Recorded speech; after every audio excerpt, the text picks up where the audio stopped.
আসসালামু আলাইকুম রহমতুল্লাহ। সম্মানিত রোজাদার ভাইয়েরা, আমরা দেখতে দেখতে একেবারে রমজানের শেষ প্রান্তে চলে এসেছি। আসলে রমজান এসেছিল আমাদের মাঝে অতিথি হিসেবে, আবার রমজান চলে যাচ্ছে। এই রমজান আমাদেরকে কি দিয়ে গেল? আমরা রমজান থেকে কি গ্রহণ করলাম?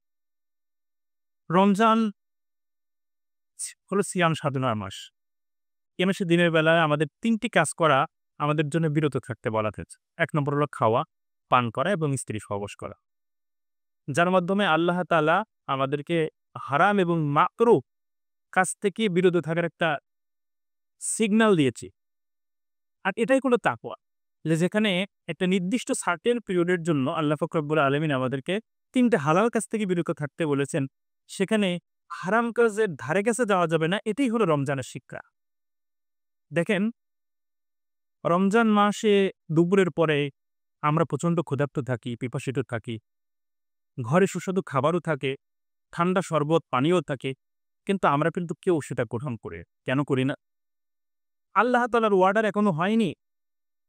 এখন এটা গ্রহণ করলে আল্লাহ তাআলা বিধান লঙ্ঘন করা হবে। সে কারণে আমরা সেটা গ্রহণ করি না। ঠিক জীবন চলার পথে আমাদেরকে যদি কখনো দুর্নীতি করা সুযোগ আসে, স্বার্থপরতা করার সুযোগ আসে, মানুষকে ফাঁকি দেওয়ার সুযোগ আসে, সেই জায়গাটাতেও যদি আমরা এটা চিন্তা করি যে এই কাজটা যদি আমি করি, আল্লাহ পাকের বিধান লঙ্ঘন হবে, তাহলেই আমাদেরকে এই রমজানের যে প্রকৃত তাকওয়া, সেই তাকওয়া আমরা অর্জন করতে পারব। প্রিয় ভাইয়েরা, রমজান মাস হলো ইবাদতের মাস। রমজান মাস আল্লাহ রাসূল সাল্লাল্লাহু আলাইহি ওয়াসাল্লাম বলছেন, মান কামা ঈমানাও ওয়া ইহতিসাবান গুফিরা লাহু মা তাকাদ্দামা মিন দামবি। যে ব্যক্তি রাতে দাঁড়িয়ে নামাজ পড়বে ঈমান এবং সওয়াবের আশায়, আল্লাহ তাআলা তার পিছনের গুনাহগুলো মাফ করে দেবে। প্রিয় ভাইয়েরা, অন্য মাসের তুলনায় আমরা এই মাসে অন্তত ৬০০ রাকাত নামাজ, তারাবির নামাজ বেশি করি।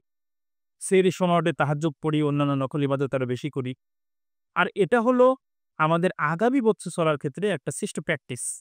যা আমরা আগামী দিনে যেন আমাদের না খেয়ে থেকে আমরা যত ইবাদত করতেছি, আল্লাহ তাআলা আগামী ১১ মাস আমাদেরকে খাওয়ায় রাখবেন দিনের বেলায় আমরা কত ইবাদত করব। এটার একটা শিক্ষা নেওয়ার সময় হলো রমজান মাস। প্রিয় ভাইয়েরা, রমজান মাসের আরেকটা শিক্ষা হলো এই মাসে কোরআনুল কারীম নাজিল হয়েছে। এই মাসে লাইলাতুল কদর কোরআনুল কারীম নাজিল হয়েছে।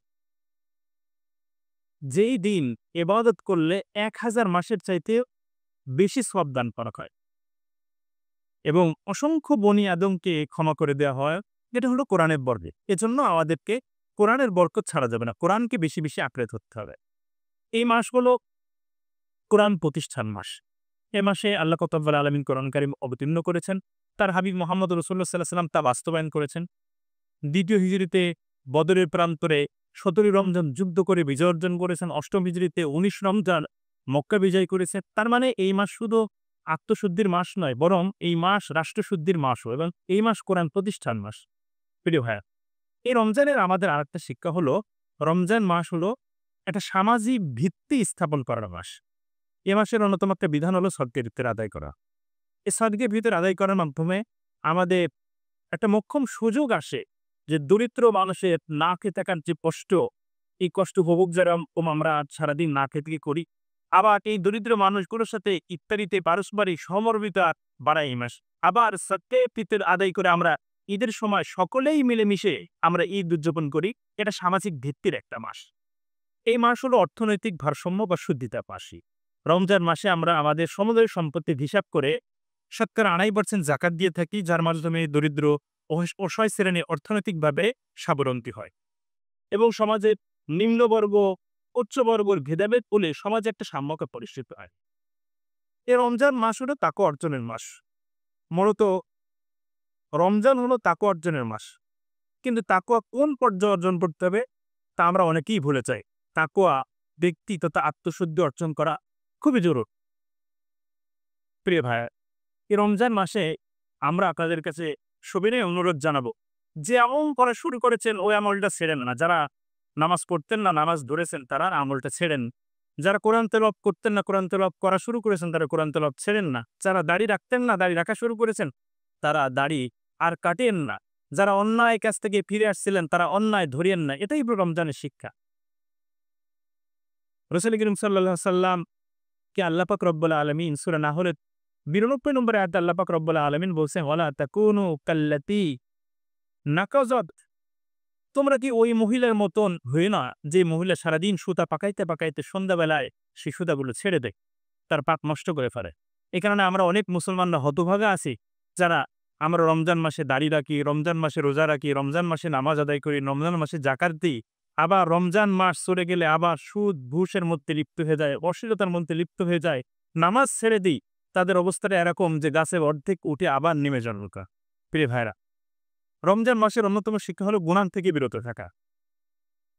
দেখেন, আমরা ঈদের সময় টুপি মাথায় দিই, জুব্বা পরি, আতর লাগাই, সুরমা লাগাই, নতুন কাপড় পরি, মিষ্টি মুখ করি, এগুলো সব সুন্নাত আমল, নকল আমল।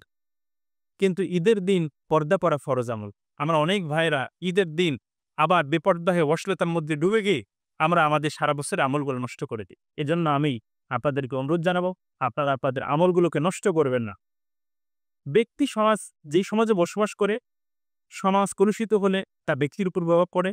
এজন্য ব্যক্তি শুদ্ধিতার জন্য সমাজ শুদ্ধিতা অপরিহার্য, আবার সমাজ শুদ্ধিতার জন্য ব্যক্তি শুদ্ধিতা অপরিহার্য।